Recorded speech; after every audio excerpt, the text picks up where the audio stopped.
குஜராத்தின் அகமதாபாத்தில் நடந்த இந்த விமான விபத்து தொடர்பான அண்மை செய்திகளை தொடர்ந்து பார்த்து வருகிறோம். குஜராத்தின் அகமதாபாத்தில் சர்தார் வல்லபாய் பட்டேல் விமான நிலையத்திலிருந்து புறப்பட்ட சில நிமிடங்களிலேயே அந்த விமானம் கீழே விழுந்து நொறுங்கி விபத்திற்குள்ளாகி இருக்கிறது. அந்த விமானத்தில் 242 பேர் பயணித்த நிலையில் 170 பேர் வரை உயிரிழந்திருக்கிறார்கள் என்ற தகவலும் கிடைத்திருக்கிறது. அதேபோல இந்த விமானம் சென்று மோதி அந்த கட்டடமானது பிஜே மருத்துவமனையினுடைய பயிற்சி மருத்துவர்கள் தங்கியிருக்கக்கூடிய அந்த ஹாஸ்டலில் பயிற்சி மருத்துவர்கள் உணவு இடைவேளையில் இருந்தபோது தான் இந்த விமானம் அந்த கட்டடத்தின் மீது இடித்து விபத்திற்குள்ளாகி இருக்கிறது. மொத்தமாக சேர்த்து இந்த பயிற்சி மருத்துவர்கள் இருந்த அந்த ஹாஸ்டல், அது மட்டுமல்லாது விமானத்தில் இருந்த பயணிகள் உட்பட அனைவரையும் சேர்த்து 300 பேர் வரை இறந்திருக்கலாம் என்று போலீசாரும் அச்சம் தெரிவித்திருக்கிறார்கள். தொடர்ந்து இந்த விபத்து தொடர்பாக அந்த விமானத்தில் பயணித்த விமானிகள் புறப்படுவதற்கு முன்பாக எடுத்த வீடியோக்களும், அதே போல விமானத்தில் அமர்ந்தபடி அந்த பயணிகள் எடுத்திருந்த அந்த வீடியோக்களும் ஒவ்வொன்றாக இணையத்தில் வெளியாகி வைரலாகி கொண்டிருக்கின்றன. சிறிது நேரத்திற்கு முன்பாக பிரிட்டனைச் சேர்ந்த பயணிகள் இருவர் தங்கள் நாட்டிற்கு திரும்பச் செல்ல போகிறோம் என்ற அந்த மகிழ்ச்சியில் அந்த வீடியோவினை பதிவிட்டிருந்திருக்கிறார்கள். அது தொடர்பான காட்சிகளையும் நாம் பார்த்தோம். தொடர்ந்து இது தொடர்பாக பேசுவதற்காக இணைகிறார் எமது செய்தியாளர் வெங்கட்ரமணன். அவரிடம் பேசலாம்.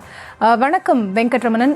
இதற்கு முன்னதாக நம்மிடையே பேசிய அந்த தொலைபேசி வாயிலாக நம்மிடையே பேசியிருந்த விமானி ஒருவர் தெரிவித்திருந்தார், ஒரு விமானம் புறப்படுவதற்கு முன்னதாகவே அந்த விமானத்தில் அனைத்து விதமான சோதனைகளும் முடித்துவிட்டு அனைத்து பாகங்களும் சரியாக செயல்படுகிறதா, அனைத்து என்ஜின்களும் சரியாக செயல்படுகிறதா என்பது தொடர்பாக துறை சார்ந்த ஒவ்வொரு அதிகாரிகளும் அதனை ஆய்வு செய்து இன்ஸ்பெக்ட் செய்த பின்னரே அதனை குவாலிஃபை செய்து டேக் ஆஃப் செய்ய அனுமதிப்பார்கள் அப்படின்னு சொல்லியிருந்தாங்க. ஆனால் இந்த விமானத்தில் பயணித்த பயணி ஒருவர் என்ன சொல்லியிருக்காரு அப்படின்னா, இந்த விமானத்துல எந்த சாதனங்களுமே சரியா செயல்படல அப்படிங்கிற ஒரு பதிவை இட்டிருக்காரு. இப்ப இதை நம்ம எப்படி பார்க்கணும் வெங்கட்ரமணன்? நிச்சயமாக அகமதாபாத்ல இந்த விமானம் விபத்துக்குள்ளாவதற்கு முன்பதாக டெல்லியிலிருந்து இந்த அகமதாபாத்ல இதே ஏர் இந்தியா விமானத்துல பயணித்த அந்த பயணி தான் இந்த ஒரு குற்றச்சாட்டை முன்வைத்திருக்கிறார். குறிப்பாக விமானத்து உள்ளே ஏறினோன்னே இந்த டிவி அந்த பயனோட இருக்கைக்கு பின்னாக இருக்கக்கூடிய அந்த டிஸ்பிளே உள்ளிட்ட எந்த ஒரு இதுவுமே சரிவர வேலை செய்யவில்லை அப்படிங்கிற ஒரு காணொலியுமே வெளியிட்டிருக்கிறார். இது போன்ற ஒரு பயணியுடைய இந்த குற்றச்சாட்டை முக்கியத்துவமானதாக பார்க்கப்படும். ஏர் இந்தியா போன்ற ஒரு அந்த விமானத்துல இது போன்ற ஒரு தொழில்நுட்ப கோளாறு ஏற்பட்டு இந்த மாதிரி ஒரு சம்பவம் நடந்திருக்கிறது அப்படிங்கறத நம்ம சாதாரணமா எடுத்துக்கொள்ள கூடாது அப்படின்னு பார்க்கணும். ஏன்னா இப்ப மதியம் 1:40 அளவில் இந்த விபத்து நடைபெற்றிருந்தாலும் கூட நேரம் செல்ல செல்ல உயிரிழந்தோரின் எண்ணிக்கை ஒரு பக்கம் அதிகரித்துக் கொண்டே இருக்கிறது. இந்த விமான விபத்து எந்த அளவுக்கு ஒரு துயரமான ஒரு கோரமான சம்பவமாக பார்க்கப்படுகிறதோ அதே வேளையில தான் இந்த விமானம் போய் விழுந்த இடத்துல அந்த விடுதியில விழுந்த இடத்துல அங்க இருக்கக்கூடிய ஒரு சில மாணவர்களும் உயிரிழந்திருப்பதாக தகவல் கிடைத்திருக்கிறது. ஒட்டுமொத்தமாக இருந்த துயரமான சம்பவங்களும் நடைபெற்றிருக்கிறது.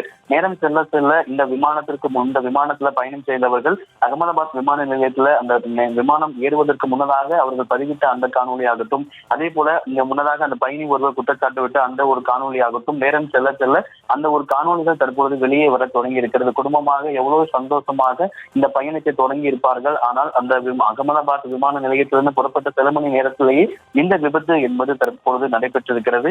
நேரம் செல்ல செல்ல ஒரு பக்கம் அந்த ஏற்கனவே பார்த்தோம்னா இந்த சற்று நேரத்துக்கு முன்பாக உயிரிழப்பு 100 இருந்த நிலையில தற்பொழுது 170 தற்பொழுது அந்த விமான விபத்துல அந்த உயிரிழப்பு என்பது ஏற்பட்டிருக்கு. ஏன்னா மொத்தமாகவே 242 பயணிகள் அப்படிங்கும் போது அதிலே 170 உயிரிழப்பு அப்படிங்கிற போது மேலும் உயிரிழப்புகள் அதிகரிக்க கூடுமோ என்கின்ற ஒரு அச்சமும் எழுந்திருக்கிறது. இந்த நிலையில அந்த விமானம் எழுந்த இடத்துலயுமே அங்க இருக்கக்கூடிய அந்த விடுதியில விழுந்த இடத்துல அங்க இருக்கக்கூடிய ஒரு சில மாணவர்களும் உயிரிழந்திருப்பதாக ஒட்டுமொத்தமா இந்த 2 சம்பவத்திலுமே 300க்கும் மேற்பட்ட நபர்கள் உயிரிழந்திருக்கலாம் அப்படிங்கிற ஒரு கேள்வியும் எழுந்திருக்கிறது. இந்த நிலையில் தான் இந்த இருவேறு துயர சம்பவங்களையுமே மிகுந்த ஒரு சோகத்தை ஏற்படுத்தி இருக்கிறது. இதுக்கு இங்கிலாந்து பிரதமர் ஆகட்டும், அதே போல இந்திய பிரதமர் உள்ளிட்ட பல்வேறு நாட்டு தலைவர்களும் இதற்கு இரங்கல் தெரிவித்திருக்கிறார்கள். இந்த அகமதாபாத் விமான விபத்து நடைபெற்று அந்த இடத்தை பார்வையிடுவதற்காக மத்திய உள்துறை அமைச்சர் அமித்ஷா இன்னும் சற்று நேரத்துல அங்கு விரைந்து செல்ல இருக்கிறார். இப்ப இந்த விபத்துல படுகாயம் அடைந்தவர்களாகட்டும், இந்த விமான விபத்துல படுகாயம் அடைந்த நபர்களாகட்டும், இந்த விமானம் விழுந்த இடத்துல இருக்கக்கூடிய அந்த விடுதியில இருக்கக்கூடிய மருத்துவ மாணவர்கள் அவர்களுக்கு படுகாயம் அடைந்த நபர்களாகட்டும், அந்த காட்சிகளை பார்க்கும் பொழுதோ அது எந்த அளவுக்கு ஒரு பதைப்பதைக்க வைக்கக்கூடிய ஒரு காட்சியாக அந்த விமானம் அந்த பில்டிங் மேல விழுகும் பொழுது விமானத்துல பயணம் செய்த நபர்களாகட்டும், அந்த விடுதியில் இருந்தக்கூடிய அந்த மாணவர்களாகட்டும் எந்த அளவுக்கு ஒரு பதட்டமான சூழலை அவர்கள் கையாண்டிருப்பார்கள் என்று நம்ம நினைத்து பார்க்கும் போது அவ்வளவு அச்சமாக இருக்கிறது. இந்த நிலையில தான் இந்த இருவேறு விபத்துகளிலுமே படுகாயமடைந்தவர்களுக்கு தற்பொழுது அகமதாபாத் மருத்துவமனையில் சிகிச்சைகள் என்பது முன்னுரிமை அடிப்படையில் அவர்களுக்கு வழங்கப்பட்டு வருகிறது. தொடர்ச்சியாகவே ஒரு பக்கம் விமான விபத்துல உயிரிழந்தவருடைய எண்ணிக்கை அதிகரித்துக் கொண்டே வரக்கூடிய ஒரு சூழ்நிலையில இந்த விமானம் விழுந்த அந்த கட்டிடத்தின் மீதும் அங்க இருக்கக்கூடிய மாணவர்களுடைய அந்த உயிரிழப்பும் என்பது ஒட்டுமொத்தமாக அதிகரித்துக் கொண்டே இருக்கிறது. ஒட்டுமொத்தமாக இந்த இரு துயர சம்பவங்களுமே உயிரிழந்தோரின் எண்ணிக்கை 300 தாண்டி இருக்கலாம் அப்படிங்கிறதா ஒரு கேள்விக்குறியாக இருந்ததாக தற்பொழுது பார்க்கப்படுகிறது. தற்போது சூழலை பொறுத்த வரைக்கும் அந்த விமானம் ஏன்னா 1:40 இந்த விபத்து நடைபெற்றிருந்தாலும் கூட தற்போதுதான் அந்த விமானத்திற்கு முன்பாக அந்த பயணிகள் இறுதியாக இன்ஸ்டாகிராம்ல அந்த பயணி ஒருவர் பிரிட்டன் நாட்டை சேர்ந்த அந்த இருவர் இன்ஸ்டாகிராம்ல நான் தனது நாட்டுக்கு செல்கிறேன் இந்தியாவுக்கு பேக் அப்படிங்கிற அந்த வார்த்தையை சொல்லி ஒரு வீடியோ பதிவிட்டிருக்கிறாரு. நேரம் செல்ல செல்ல அந்த ஒரு காணொலி ஆகட்டும், அதே போல இதற்கு முன்னதாக இந்த விமானம் டெல்லியில் இருந்து அகமதாபாத் வந்தபோது இந்த விமானத்துல பயணம் செய்த ஒரு நபர் அவரு பதிவிட்டக்கூடிய அந்த காணொலி ஆகட்டும், நேரம் செல்ல செல்ல இந்த விமானத்துக்கு உள்ளே இருந்தக்கூடிய இந்த விபத்து நடைபெறுவதற்கு முன்னதாக இந்த காணொலிகள் அப்படின்னு பல காணொலிகள் தற்பொழுது வெளியே வர தொடங்கி இருக்கிறது. முன்னதாக நீங்கள் குறிப்பிட்டது போலவே இந்த பயணி ஒரு குற்றச்சாட்டை முன்வைத்திருக்கிறார். அதாவது டெல்லியில் இருந்து அகமதாபாத் வந்த போது இந்த விமானத்துல எந்த விதமான ஒரு தொழில்நுட்ப ஒரு அடிப்படையாக இயங்கக்கூடிய ஒரு தொழில்நுட்பம் எந்த விதமான ஒரு சாதனங்களும் செயல்படவில்லை என்கின்ற ஒரு குற்றச்சாட்டை பகிரமான ஒரு குற்றச்சாட்டை முன்வைத்திருந்தார். அது ஏர் இந்தியா போன்ற ஒரு விமான நிறுவனத்துல ஒரு அடிப்படையாக இருக்கக்கூடிய டிவி அந்த இருக்கைக்கு பின்னால் இருக்கக்கூடிய டிஸ்பிளே வேலை செய்யாமல் இருப்பதாக தெரிவித்திருந்தார். ஒரு பயணியுடைய நேரடியான காணொலி மூலியமாக ஒரு குற்றச்சாட்டை முன்வைத்திருக்கிறார். தொடர்ச்சியாக இந்த விபத்து குறித்து அறிவதற்காக ஏற்கனவே உதவி எண்கள் என்பது அறிவிக்கப்பட்டிருக்கிறது. அகமதாபாத்ல இருந்து பிற மாநிலங்களுக்கு செல்லக்கூடிய விமானங்களும் அதே போல பிற மாநிலங்களிலிருந்து அகமதாபாத் வரக்கூடிய விமானங்களும் தற்பொழுது தற்காலிகமாக நிறுத்தி வைக்கப்பட்டிருக்கிறது. குறிப்பாக சென்னையில் இருந்து அகமதாபாத் சென்ற விமானம் கூட மீண்டும் சென்னைக்கு திருப்பி அனுப்பப்பட்டிருக்கிறது. இந்த விபத்தை பொறுத்த வரைக்கும் ஒட்டுமொத்தமாக 242 பயணிகள் ஒட்டுமொத்தமாக பயணித்திருக்கக்கூடிய சூழ்நிலையில் உயிரிழப்பு தற்பொழுது 170 எட்டியிருக்கிறது. அதாவது உடல்கள் மீட்கப்படும் பொழுது டிவியில் சரிஞ்சே இருக்கக்கூடிய ஒரு சூழலில் மீட்கப்படக்கூடிய காட்சிகளை தான் நம்மளால் பார்க்க முடிகிறது. இது ஒரு கோர விபத்தாக பார்க்கப்பட்டாலும் இந்த விமானம் விழுந்த அந்த கட்டிடத்தின் மீது விழுந்திருக்கக்கூடிய அந்த இடத்திலுமே தற்பொழுது ஒரு சில மாணவர்கள் விழுந்திருக்கிறதாக தகவலும் கிடைக்கப்பட்டிருக்கிறது. இப்படி இந்த இருவேறு சம்பவங்கள்ல பலியானவர்களின் எண்ணிக்கை 300 கடந்திருப்பதாகவும் தற்போது தகவல்கள் கிடைக்கப்பட்டிருக்கிறது. தொடர்ச்சியாக மீட்பு பணி ஏன்னா நேரம் செல்ல செல்ல 2 இடங்களிலுமே இருட்டின பட்சத்துல அந்த மீட்பு பணிகளுக்கு மிகப்பெரிய ஒரு சவால் என்பது ஏற்படும். ஏன்னா ஒரு பக்கம் இந்த தீயணைப்பு படைகள் இருக்கிறாங்க, காவல்துறை இருக்கிறாங்க, தேசிய பேரிடர் மீட்பு பணியினரும் அந்த மீட்பு பணிகள் இறங்க இருக்கிறாங்க. நேரம் போக போக இருட்டான பட்சத்துல அந்த மீட்பு பணிகள்ல ஒரு பெரும் சவாலும் என்பது ஏற்பட்டிருக்கிறது. இந்த நிலையில மருத்துவமனையில சிகிச்சை பெற்றிருக்கக்கூடிய நபர்களுக்கு முன்னுரிமை அடிப்படையில சிகிச்சைகள் வழங்கப்பட்டு இருக்கிறது.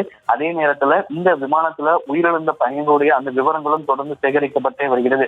இந்த விபத்தை பொறுத்த வரைக்குமே இந்த எப்போதுமே ஒரு விமானத்துல ஒரு பிளாக் பாக்ஸ் இருக்கும். அந்த பிளாக் பாக்ஸ் அந்த விமானத்துல ஏதோ விபத்து ஏற்படும் போது என்ன காரணத்துக்காக இந்த விபத்து ஏற்பட்டிருக்கிறது உள்ளிட்ட அனைத்து விவரங்களுமே அந்த பிளாக் பாக்ஸ்ல இருக்கும். இந்த விமானம் புறப்படும் போது டேக் ஆஃப் செய்யப்படும் போதே முன்னதாகவே அந்த மேடே கால் அப்படிங்கிறது அந்த பயணிகள் அந்த கேப்டன் மூலியமாக கொடுக்கப்பட்டிருக்கிறது. இப்ப இந்த விமானத்தை இயக்கிய அந்த கேப்டன் கூட சுமித் சபர்வால் ஒரு அனுபவம் வாய்ந்த ஒரு கேப்டனாகத்தான் இருந்திருக்கிறார். இந்த நிலையில தான் அகமதாபாத்ல இருந்து புறப்பட்ட 1 மணி நேரத்தை இந்த விமானம் விபத்துக்குள்ளாயிருக்கிறது. இந்த விமானம் விழுந்து விபத்துக்குள்ளாயிருக்கிறது எந்த அளவுக்கு ஒரு துயரமான சம்பவமோ அதே அளவுதான் இந்த விமானம் விழுந்த இடத்துல இருந்தக்கூடிய அந்த இருக்கக்கூடிய அந்த கட்டிடத்தின் உள்ளே இருந்த மாணவர்களும் உயிரிழந்திருக்கிறார்கள். இப்படி இருவேறு துயரமான சம்பவங்கள்ல ஒட்டுமொத்தமாக உயிரிழந்தோரின் எண்ணிக்கை 300 கடந்திருக்கலாம் அப்படின்னு குஜராத் காவல்துறையினை அச்சப்பட்டிருக்கிறார்கள். எந்த இடத்துலயுமே சரி, அதாவது அந்த இருவேறு இடத்துலயுமே மீட்பு பணிகள்ல எந்த ஒரு தொய்வும் ஏற்பட்டு விடக்கூடாது என்பதற்காக முழு வீச்சுல அந்த இடத்துல மீட்பு பணிகள் துரிதப்படுத்தப்பட்டிருக்கிறது. மாலைக்குள்ளாக அதாவது இரவு தற்பொழுது மீட்பு பணிகள் ஓரளவுக்கு முடிந்திருந்தாலும் கூட நேரம் இருட்டுவதற்கு முன்னதாகவே இந்த மீட்பு பணிகளை முடிக்க வேண்டும். ஒட்டுமொத்தமாக அந்த விமானத்துல பயணம் செய்த நபர்களுடைய முழு விவரங்கள் சேகரிக்கப்பட்டு ஏன்னா முன்னதாகவே பார்த்தோம் அப்படின்னா குஜராத்துடைய முன்னாள் முதலமைச்சர் விஜய் ரூபானி அவர்களும் இந்த விமானத்துல பயணித்து அவரும் உயிரிழந்திருப்பதாக தகவல்கள் கிடைத்திருக்கிறது. இப்படி ஒட்டுமொத்தமாக இந்த விமானத்துல அதாவது பயணிகள், விமானிகள், பணியாளர்கள் உள்ளிட்ட அனைத்து விவரங்களும் சேகரிக்கப்பட்டு இப்போ தற்போது வரைக்கும் எத்தனை உடல்கள் மீட்கப்பட்டிருக்கிறது, இன்னும் அந்த படுகாயமடைந்த நபர்களுடைய விவரங்கள் அந்த குடும்பத்தாருக்கு தகவல் தெரிவிக்கப்பட்டிருக்கிறது. உதவி எண்களும் அறிவிக்கப்பட்டிருக்கிறது. ஏர் இந்தியா விமானம் மூலியமாகவும் உதவி அறிவிக்கப்பட்டிருக்கிறது. மத்திய அரசு சார்பாகவும் உதவி என்று அறிவிக்கப்பட்டிருக்கிறது. சிவில் போக்குவரத்து துறை சார்ந்த உதவி என்பது அறிவிக்கப்பட்டிருக்கிறது. இப்படி அந்த விவரங்களை தொடர்ந்து சேகரிக்கப்பட்டு வருகிறது. தொடர்ச்சியாக எல்லோருக்கும் இருக்கக்கூடிய ஒரு அச்சம் இந்த விமான விபத்துல உயிரிழந்தோர் எண்ணிக்கை 300 கடந்திருக்கலாம் அப்படிங்கிற ஒரு சூழல் என்பது ஏற்பட்டிருக்கிறது. இந்த விபத்து காரணமாக தற்பொழுதுக்கு இந்த அகமதாபாத் விமான சேவை என்பது தற்காலிகமாக நிறுத்தப்பட்டிருப்பதாகவும், ஏன்னா அங்கிருந்து பிற மாநிலங்களிலிருந்து அகமதாபாத் வரக்கூடிய விமானங்களும் அகமதாபாத்திலிருந்து செல்லக்கூடிய விமானங்களும் தற்காலிகமாக நிறுத்தி வைக்கப்பட்டிருக்கிறது. தொடர்ச்சியாக அந்த இடத்துல மீட்பு பணிகள் என்பது தற்போது நடைபெற்றுக் கொண்டிருக்கக்கூடிய ஒரு சூழ்நிலையில தான் இந்த விபத்து குறித்தான இந்த விபத்துல 2 இடங்களிலுமே உயிரிழந்தோரின் எண்ணிக்கை தற்பொழுது 300 கடந்திருப்பதாகவும் தகவல்கள் கிடைக்கப்பட்டிருக்கிறது.